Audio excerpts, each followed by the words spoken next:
बिस्मिल्लाहिर्रहमानिर्रहीम। शुरू करता हूँ अल्लाह पाक के बाबरकत नाम के साथ जो दिलों के हाल बेहतर जानता है। मेरी तरफ से देखती आंखों सुनते कानों सबको अस्सलाम वालेकुम वरहमतुल्लाहि वबरकातहू। जी, मेरा आज का मौजू है तकब्बर और गुरूर। देखें जी, हमेशा तकब्बर और गुरूर से बचना चाहिए, क्योंकि शैतान ने तकब्बर किया था तो दुनिया और आखिरत दोनों बर्बाद हो गई, मरदूद हो गया।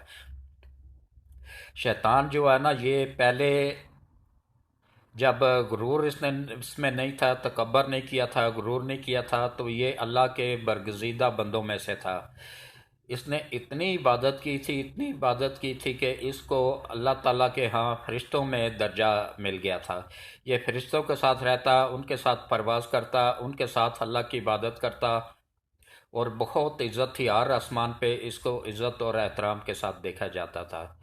लेकिन जब इसमें गुरूर आया, तकब्बर आया, तो दुनिया और आखिरत दोनों में मरदूद हो गया। वो किस तरीके से कि जब अल्लाह ताला ने फरिश्तों को कहा कि भाई मैंने आदम अलैहिस्सलाम को बनाया है, उसमें रूह फूकी है, और अब तुम सब इसको सजदा करो, तो फरिश्तों ने एक सेकंड भी नहीं लगाया और सब के सब उस सजदे में गिर गए, आदम अलैहिस्सलाम को सजदा किया।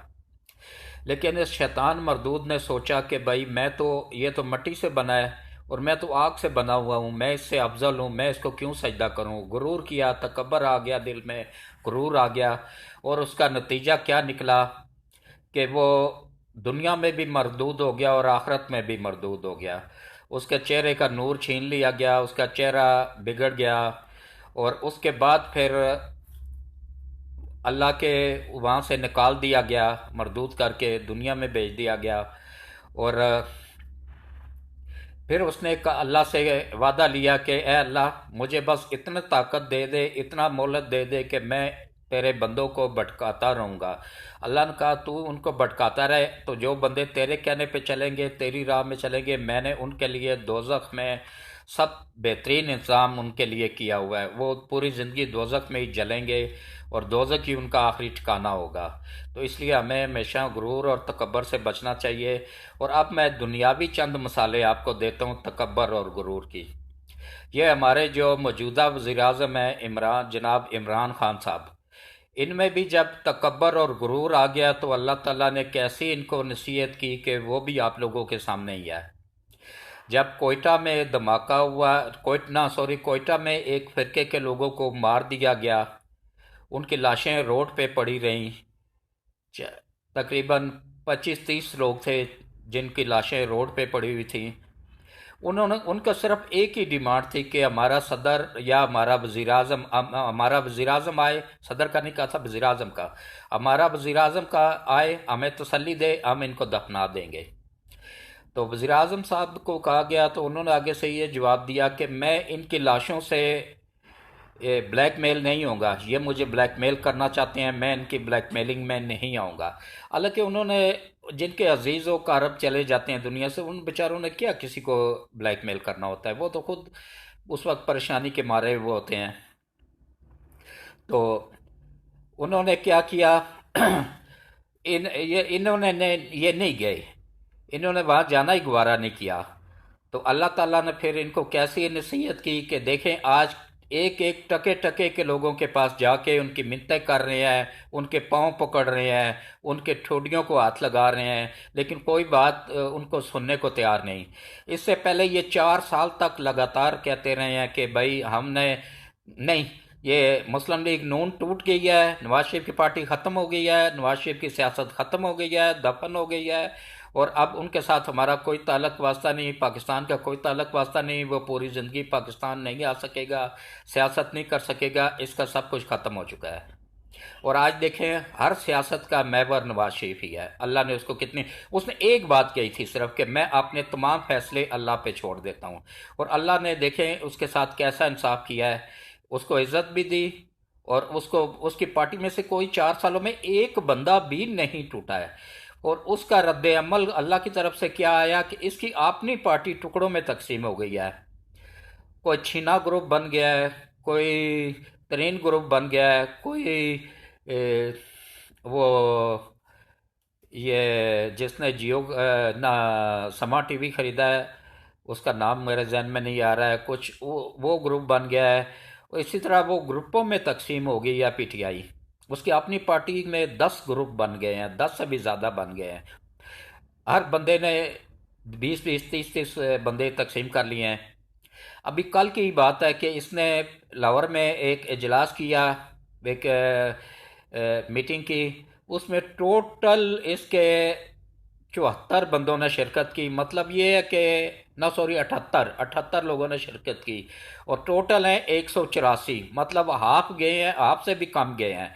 अगर हाफ भी जाते तो 92 जाते। आपसे भी कम इसके पास रह गए हैं। इसकी अपनी पार्टी का ये हाल हो गया है। तो इसीलिए कहते हैं ना कि अल्लाह से हमेशा डरना चाहिए, तकब्बर और गुरूर नहीं करना चाहिए। और ये देखें कहाँ का लेवल है। एक वज़ीर-ए-आज़म, मुल्क का 22 करोड़ अवाम का सरबराह, एक इस्लामी मुल्क का सरबराह, कभी किसी को गालियाँ देता है, और कभी किसी आलम को कोई कहता है कि डीजल। नवाज शरीफ को चोर, दूसरों को चोर चोर, ये हमेशा शुरू से पहले दिन से ही कहता रहा है, चोर हैं ये, चोर हैं ये, चोर हैं। इसको ये नहीं पता कि इसका अपना वालद करप्शन के, चोरी के इल्ज़ाम पे साबित होने पे नौकरी से निकाला गया था। इसके खुद जिस्म में, इसके खून में चोरी का पैसा शामिल है, हराम का, करप्शन का पैसा शामिल है। जिसकी परवरिश ही हुई हो चोरी के पैसों से, करप्शन के पैसों में, तो उसने आगे चल के क्या करना है।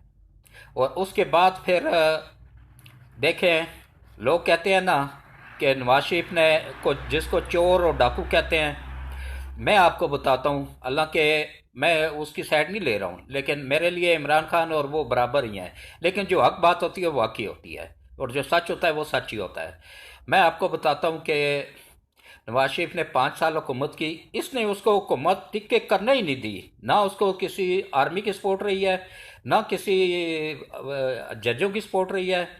इसको तो जजों की भी सपोर्ट थी, आर्मी की भी फुल सपोर्ट थी। ये 4 साल हो गए इसको कुछ नहीं कर सका। तो नवाज शरीफ ने 5 सालों में देखें पूरे मुल्क में मोटरवे का जाल बना दिया। मोटरवे कराची से लेके पेशावर तक, अब कराची से 3 दिन लगते थे बाई रोड आने में। अभी माशाल्लाह आप फजर की नमाज़ पढ़ के कराची से निकलें तो इंशाल्लाह अगले दिन आप लाहौर में या पेशावर में पहुंच जाएंगे। 24 घंटों से भी कम का सफ़र रह गया है मोटरवे से। कितना आसान हो गया है। मोटरवे बनाई है उसने 5 सालों में। मुल्क में मोटरवे का, सड़कों का जाल बिछा दिया, जो कि अब टूट फूट के मुकम्मल बर्बाद हो चुकी हैं। उसके बाद फिर देखें, सबसे बड़ा उसका कारनामा ये था कि पहले ये 4 ममालिक की इजारादारी थी जंगी जहाज़ बनाने में। अमेरिका, रूस, फ्रांस और चाइना। इन 4 ममालिक की इजारादारी थी, पांचवा कोई मुल्क था ही नहीं। जापान ने कितनी तरक्की की, उसके पास भी इतनी पावर नहीं थी कि वो अपनी फैक्ट्री लगा सके जंगी जहाज़ बनाने की। इंडिया के पास कितनी तरक्की है। कोई मुल्क, इंडिया समेत, मलेशिया समेत, कोरिया समेत, कोई भी मुल्क, पांचवा मुल्क सिर्फ पाकिस्तान है। और ये नवाज शरीफ का कारनामा है कि उसने इसको JF थंडर की पूरी फैक्ट्री, जब अमेरिका ने F-16 की पूरी फुल पेमेंट लेने के बाद वो हमें देने से इनकार कर दिया, तो फिर नवाज शरीफ ने चाइना से बात की। तो चाइना ने कहा कि हम आपको किस्तों पे देते हैं। उसने कहा जी हमें JF थंडर जहाज़ नहीं चाहिए, बल्कि उनकी पूरी फैक्ट्री चाहिए। तो फिर चाइना ने कहा कि ये तो रूल्स है अक़वाम मुत्तहिदा का भी, वो हम आपको उस पर किस्तों पे या उधार पे नहीं दे सकेंगे। हाँ, अगर आप कैश पेमेंट देते हैं तो फिर हम दे देंगे। नवाज शरीफ ने उनको फुल पेमेंट, पूरी फैक्ट्री की फुल पेमेंट की, और वो फैक्ट्री वहाँ से ला के कामरा में लगाई। इतनी बड़ी फैक्ट्री है कि उसका फ्रंट सिर्फ 32 किलोमीटर है, और बहुत बड़ी फैक्ट्री है, जिसको कि तरक्की याफ्ता ममालिक, जापान, मलेशिया और तुर्की जैसे तरक्की याफ्ता ममालिक भी, इंग्लैंड जैसा मुल्क भी नहीं लगा सका था। वो पाकिस्तान ने, नवाज शरीफ ने लगाई है। ये उसका कारनामा है। उसके बाद फिर इन्होंने पेशावर में एक मेट्रो बनाई है 130 अरब रुपए से। नवाज शरीफ ने देखें 90 अरब में 3 मेट्रो बनाई हैं। नो सॉरी, 105 अरब में 3 मेट्रो बनाई हैं। पहली बनाई है लाहौर में 30 अरब रुपए में, दूसरी बनाई है रावलपिंडी में 30 अरब रुपए में, 60 अरब हो गया। और तीसरी बनाई है मुल्तान में, वो बनी है जी 35 अरब में टोटल, एक 95 95 अरब रुपया, सॉरी पहले मैंने भी गलत बता दिया, 105 बता दिया या 115, 105 अरब ना, सॉरी 95 95 अरब में 3 मेट्रो बनाई उसने। और इन्होंने कहा जी ये लूट के खा गया, मुल्क को तबाह कर दिया। उस वक्त देखें डॉलर को, वो जब उसको हुकूमत मिली थी तो कौमी ख़जाने में टोटल 380 अरब रुपया था। जब इसने इमरान खान को हुकूमत की दी, ये सब कुछ ऑनलाइन है, मैं कुछ नहीं कह रहा हूँ, ऑनलाइन आप जाके बैंक में चेक कर सकते हैं, स्टेट बैंक का सारा रिकॉर्ड ऑनलाइन होता है। तो आप भी अभी चेक कर सकते हैं, गूगल खोलें, सर्च करें, आपको सब मालूमात मिल जाएंगी। ये मालूमात कोई नहीं आपको देगा, ये सिर्फ मैं ही दे रहा हूँ।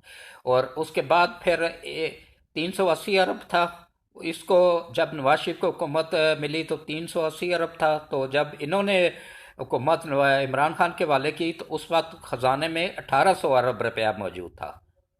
और ख़ुद स्टेट बैंक का रिकॉर्ड मौजूद है कि 1800 अरब रुपया बचा हुआ था इलेक्शन करवा के, वरना 2100 अरब था। इलेक्शन करवा के 3 माह की जो केयर टेकर हुकूमत आई थी, उन्होंने भी तस्दीक की थी, हाँ जी 21 अरब ख़जाने में मौजूद था। और अब इस वक्त जब हम मौजूदा हुकूमत को केयर टेकर ने मुंतकिल की, उस वक्त भी 18 अरब डॉलर मौजूद था ख़जाने में। अब ख़जाना भी खाली पड़ा है। 4 सालों में 73 साल के कर्जे 4 सालों में डबल हो गए हैं। और उसमें भी मुल्क में कोई प्लांट, नया प्लांट नहीं लगा, कोई काम नहीं हुआ। अच्छा हाँ, उसके बाद फिर मैं ये सी पैक नवाज शरीफ लेके आया पाकिस्तान में, सी पैक का कंट्रैक्ट उसने किया। और अब तो सारे कह रहे हैं लेकिन लाने वाला नवाज शरीफ है, सब क्रेडिट लेते रहे ना।